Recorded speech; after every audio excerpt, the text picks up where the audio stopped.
Bonsoir à tous. Prenons un instant pour lire et méditer un passage du livre du ciel de Luisa Picaretta. Au nom du Père qui m'a créé, du Fils qui m'a sauvé et du Saint-Esprit qui me sanctifie. Amen. Jésus, je me plonge en toi, dans ta divine volonté, dans ton acte unique et éternel d'amour.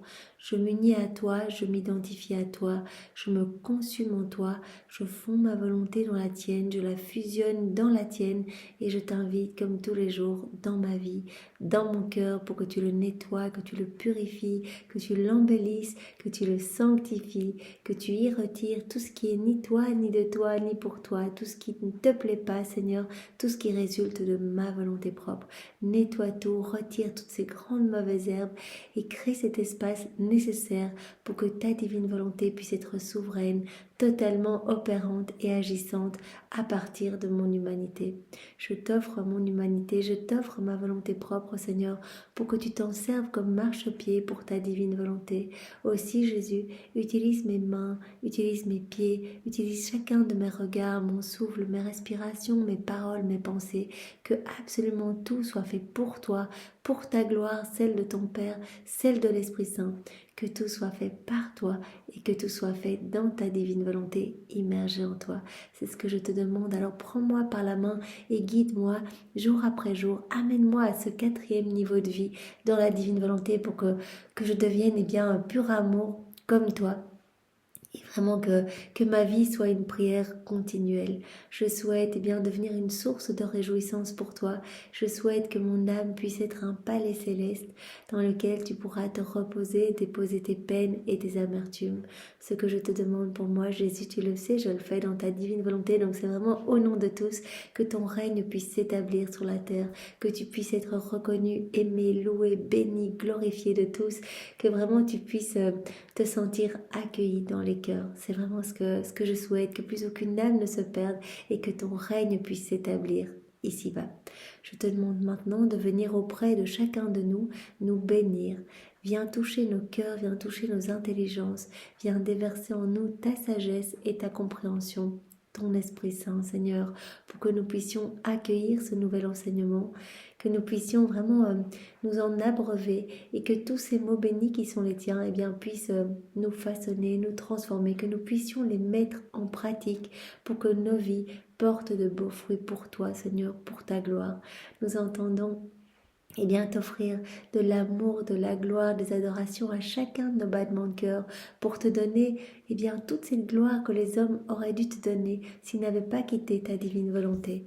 Nous souhaitons également t'offrir cet amour à chacun de nos battements de cils, à chacun de nos mouvements conscients et inconscients.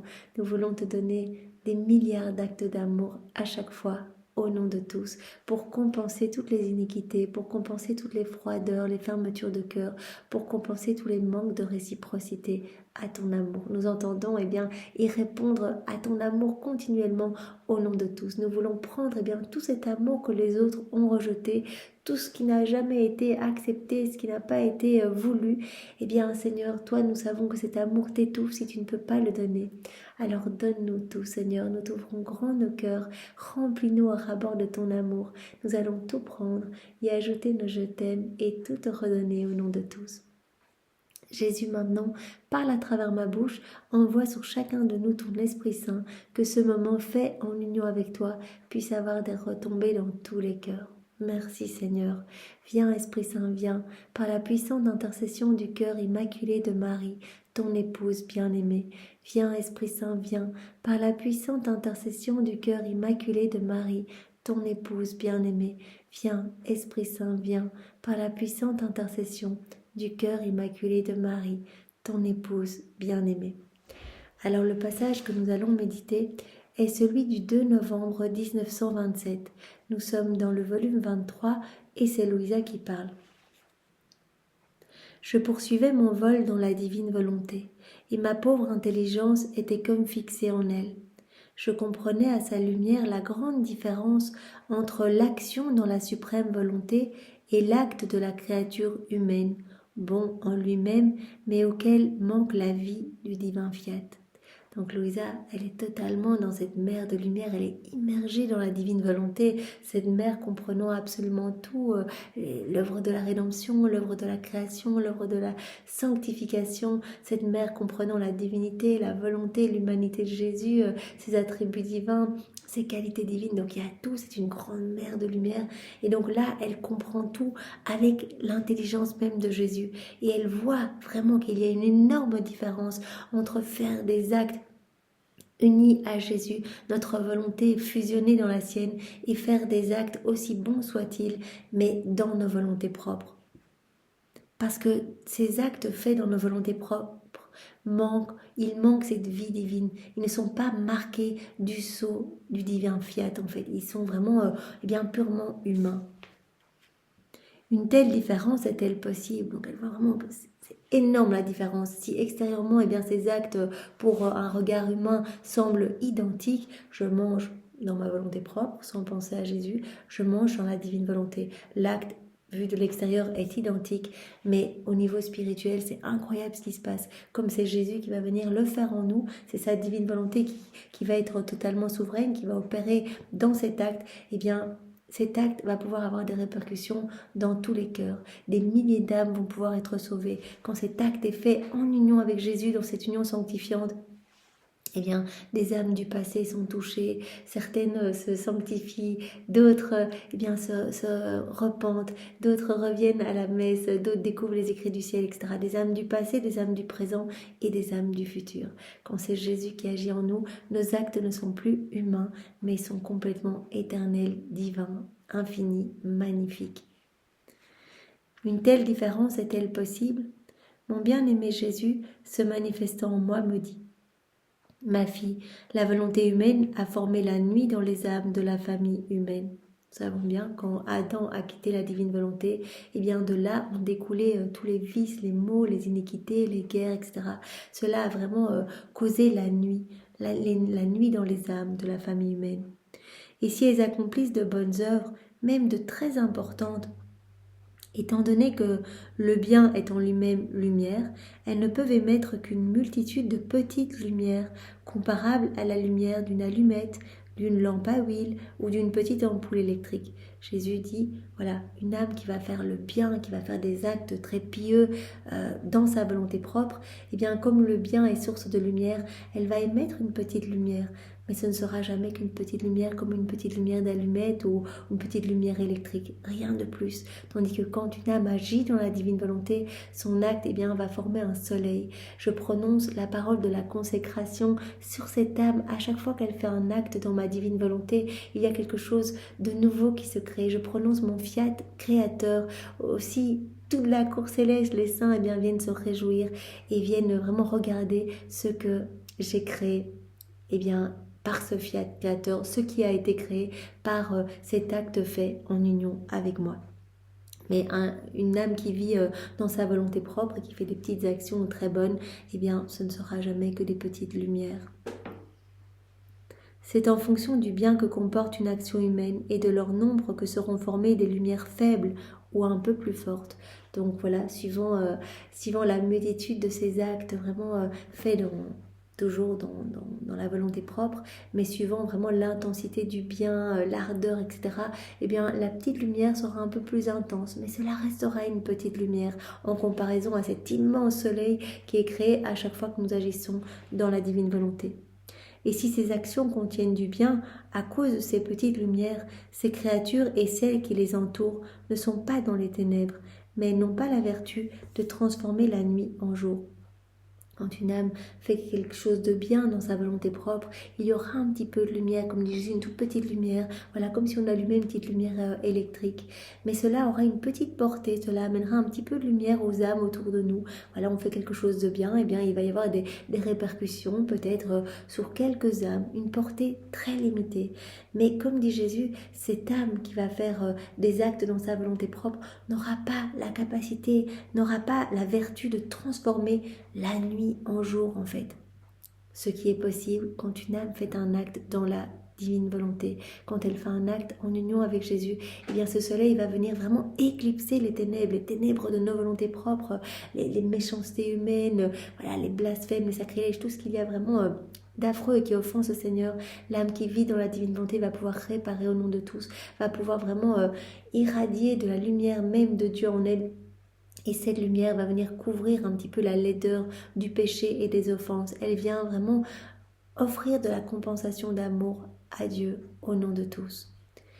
Et elle ressemble alors à des maisons ou à des villes qui ont l'avantage d'avoir de nombreuses ampoules électriques qui sont susceptibles de s'éteindre et qui ne pourront jamais transformer la nuit en jour, car il n'est pas dans la nature de la lumière produite par l'industrie humaine de former dans l'âme, comme dans le corps, la pleine lumière du jour. Voilà, même si une âme fait plein de petites actions dans sa volonté propre, mais des petites actions qui sont super belles, animées vraiment d'une intention sainte, eh bien cela créera tout plein de petites lumières, mais cela n'aura jamais la vertu de chasser les ténèbres et de rendre la nuit jour.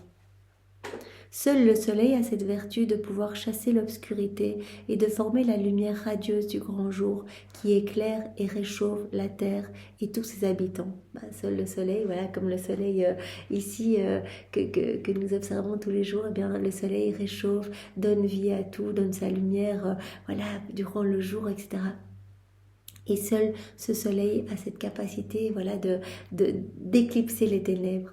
Et donc Jésus fait souvent cette comparaison entre vraiment se plonger dans le soleil de sa divine volonté pour que vraiment nous devenions d'autres soleils, en fait que chaque acte devienne un soleil qui va avoir des répercussions dans tous les cœurs et puis vivre dans nos volontés propres, et cela ne produit rien du tout qu'une petite lumière très limitée avec une portée très limitée.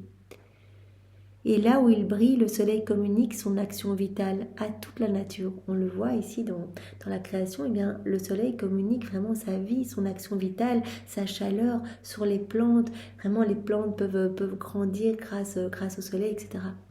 Or, ce n'est qu'en vivant et en agissant dans ma volonté qu'il peut toujours faire jour. Et lorsque l'âme agit, que ses actions soient grandes ou petites, elle opère sous le soleil éternel et immense de mon fiat, dont la réflexion pénètre les actions de la créature pour y former des soleils. Donc voilà, nous devenons, quand nous vivons dans la divine volonté, comme des échos des images de la Trinité. On vit voilà, dans la réflexion du soleil divin et on devient comme un autre soleil. En fait, on forme des soleils à chacune de nos actions. Et elle peut jouir continuellement de la lumière du jour. Et comme ces soleils ont été formés en vertu de la réflexion du soleil de ma divine volonté, ils possèdent la source de lumière. Ils possèdent la source de lumière et les actions humaines transformées en ce soleil de ma volonté sont alimentées par la source de lumière éternelle et ne sont par conséquent pas susceptibles de faiblir ou de s'éteindre comme les petites lumières qui résultent de nos volontés propres, d'actions bonnes résultant de nos volontés humaines. Ici, ce n'est pas sujet à s'éteindre, ce sont des soleils qui sont éternels. On est directement câblé à la source. Quand on vit dans la divine volonté, eh bien, on a cette source jaillissante, intarissable dans notre âme, cette source de tous les biens, de toutes les joies, de toutes les lumières. Et donc, les soleils qui vont être créés vraiment par chaque acte fait dans la divine volonté ne sont pas sujets à perdre de l'intensité, à perdre de la lumière, à s'éteindre, puisqu'ils sont directement connectés à cette source jaillissante et resplendissante, cette source intarissable de tous les biens et de tous les bienfaits. Donc tous ces actes, tous ces soleils ne sont par conséquent pas susceptibles de faiblir ou de s'éteindre. Vois-tu alors combien grande est la différence entre vivre et agir dans ma volonté et vivre en dehors de ma volonté? C'est la différence qui existe entre une créature capable de former le soleil et de nombreux soleils et celle qui peut produire un tout petit peu de lumière. Il suffit d'un seul soleil pour éclipser toutes les lumières. Et toutes les lumières ensemble n'ont pas la vertu ni la force capable de surpasser un seul soleil. C'est pour cela que Jésus l'a dit à de nombreuses reprises, voilà, un acte qui est fait dans ma divine volonté vaut plus que des milliers d'actes saints qui sont faits vraiment dans vos volontés propres. Un acte fait dans ma divine volonté, eh bien, vaut beaucoup plus puisqu'il est fait par moi. C'est ma divine volonté qui opère en vous. Donc vraiment, quand vous faites un acte dans ma divine volonté, cela vaut même plus qu'une vie de tout un saint. Cela apparaît encore plus clairement dans l'ordre de l'univers, où toutes les lumières quelles qu'elles soient, produites par l'industrie humaine, sont incapables de former le jour, alors que le soleil créé par mes mains, bien qu'il soit seul, crée le jour car il possède la source de lumière que le Créateur y a placée. Et sa lumière n'est pas susceptible de diminuer. Donc voilà, Jésus réexplique à nouveau voilà, qu'une ville entière remplie de lumière, voilà, plein de petites lumières partout, cela ne servirait pas, n'arriverait pas à rendre les ténèbres jour, la nuit jour, tandis qu'un seul soleil pourrait éclipser toutes ces petites lumières, pourrait vraiment être, voilà, rendre le jour. Et rien ne serait susceptible de faire diminuer cette lumière. Elle est le symbole de tous ceux qui vivent dans ma volonté. La lumière qui n'est pas susceptible de diminuer. Donc c'est le symbole de toutes les âmes qui vivent dans le divin fiat, dans la divine volonté, et dont tous les actes contiennent un acte de vie divine, une force créatrice ayant la vertu de former des soleils. Voilà, quand on vit dans la divine volonté, tous nos actes sont investis vraiment de cette puissance créatrice.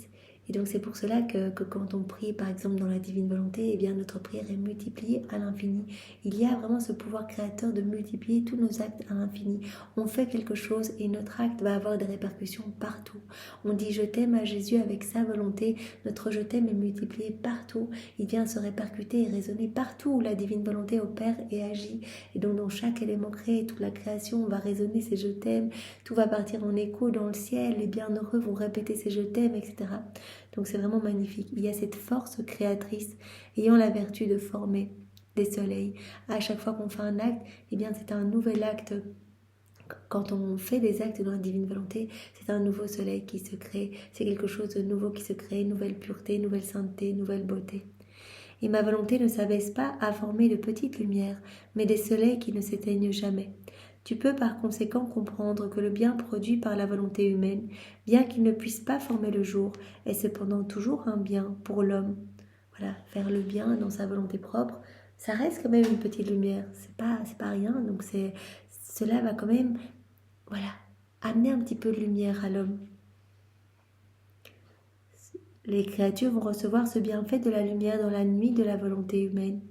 Elle leur est utile pour ne pas mourir dans l'épaisse ténèbre du péché. Ces lumières, bien que petites, leur indiquent la route, leur font voir les dangers et attirent ma bonté paternelle sur ceux qui voient qu'ils peuvent se servir de la nuit, de leur volonté humaine, pour former au moins de petites lumières qui leur indiqueront la voie du salut. Donc voilà, cela émeut en fait la Trinité.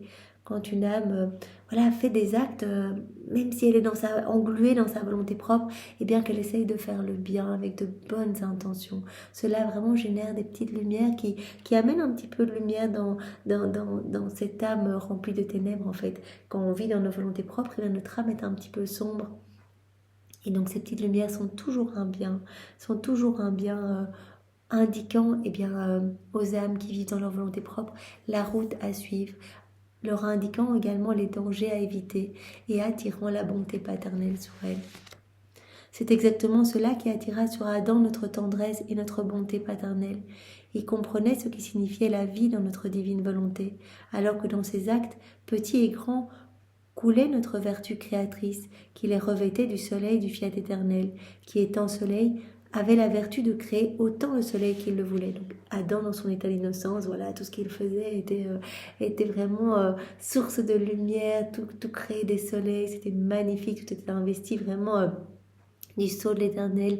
Il était dans cette réciprocité d'amour avec son Créateur. Il recevait. Son âme était remplie continuellement de pluie, de grâce, de torrents, de bénédictions, de sainteté, de beauté, etc. Et tout ce que son cœur ne pouvait enclore, tout ce que son âme ne pouvait recevoir, parce que l'âme est limitée et tous ces cadeaux étaient totalement illimités, venant d'une source inépuisable, et bien tout ce que son âme ne pouvait enclore repartait en action de louange, de bénédiction, d'amour pour la Trinité, et donc la Trinité redoublait encore de cadeaux, etc. Donc c'était vraiment une harmonie magnifique entre le ciel et la terre. Mais quand il a quitté la divine volonté, se voyant privé de cette force créatrice, il n'avait plus cette force créatrice. Donc il travaillait, il faisait la même chose, mais cela ne créait pas de soleil. Adam ne pouvait plus former de soleil. Le pauvre essaya tant qu'il put de former de petites lumières. Donc vraiment, se voyant des parties de tout. Il avait perdu le royaume de la divine volonté, il avait plus rien du tout. Il avait comme, en quittant la divine volonté, obstrué un petit peu ses canaux de communication entre le ciel et la terre. Mais donc, il essayait vraiment de pallier à cela en créant encore de petites lumières, en faisant des choses vraiment avec une bonne intention. Il essayait de faire des petites choses un peu bonnes pour quand même créer ces petites lumières et pour attendrir bien, la Trinité. Voyant la grande différence qui existait entre son premier état et celui qui suivit le péché, sa douleur était si grande qu'il se sentait mourir à chacun de ses actes. Il réalisait bien la différence qu'il y avait entre son état voilà, quand il était vraiment pleinement dans la divine volonté et après sa chute où vraiment il devait travailler, travailler, travailler, vraiment essayer de faire des choses bonnes pour acquérir vraiment des petites lumières comme des allumettes. Il se rendait bien compte que ses actes n'étaient plus investis de ce pouvoir créateur et que vraiment il y avait une différence énorme entre ses actes d'avant et ses actes d'après. Le pauvre Adam s'évertuait à produire ces petites lumières avec ses actes, et il émut l'être suprême qui admira son zèle, en vertu de quoi il maintient la promesse d'un Messie à venir. Bien Seigneur, merci pour ce bel enseignement que tu nous as donné ce soir. Vraiment, donne-nous cette grâce de pouvoir vivre en union avec toi continuellement, que nos actes soient des soleils pour ta gloire et que vraiment nous puissions devenir ces petites sources d'amour pour toi, ces petites sources de réjouissance, que de nous puisse vraiment émaner ta propre splendeur et que ta lumière puisse vraiment... que ta lumière puisse chasser les démons, les forces obscures et que tes enfants, que les hommes puissent revenir à toi et s'émerveiller de ton amour. Merci Jésus, au nom de tous, avec tes propres remerciements. Au nom du Père et du Fils et du Saint-Esprit. Amen.